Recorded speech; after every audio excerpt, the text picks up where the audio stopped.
Ayan, ang sunod ko namang ituturo ay yung tinatawag na laws of exponent, or other term, we have properties of exponent. Okay, ito muna yung ating number 1, product rule. Okay?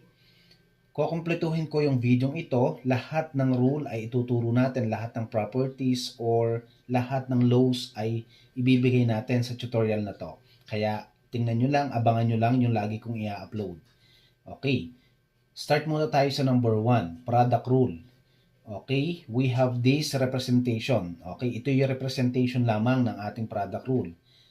If x raised to m, ang base natin dito ay x, ang exponent ay m, then imumultiply daw natin sa x raised to n equals, copy the base x, then that raised to m plus n.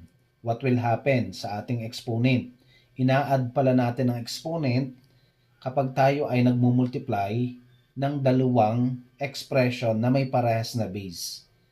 Again, kinapi natin ang base x, then inad natin yung exponent. Okay, ito yung representation lamang. Proceed tayo sa example, number 1. X raised to 5 times x raised to 9 equals, ayan, same base, ang ating base ay x variable, copy lang natin, then anong gagawin natin sa ating exponent? I-add natin 5 plus 9.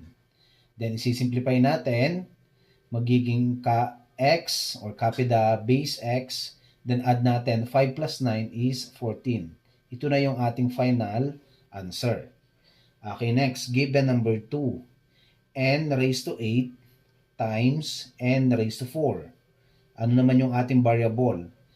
Ang variable ay kung ano yung letter na given, yun yung tinatawag na variable. Variable n, then what will happen to our exponent?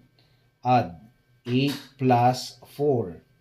Okay, then it is equal to, copy n, base n, then simplify.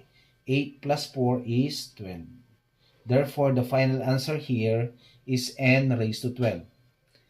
Okay, similarly, example given number 3, kapag tayo ay gumamit ng quantity or parenthesis, same lang din yung process. Example, g raised to 6 times g raised to 3. Okay, same lamang yan ang process.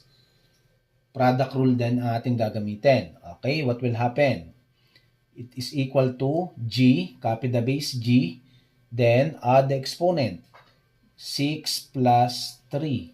Then that is equal to base g, 6 plus 3 is 9. Okay, ganun lang kabilis, kadali kung paano i-simplify ang ating first rule, which is product rule.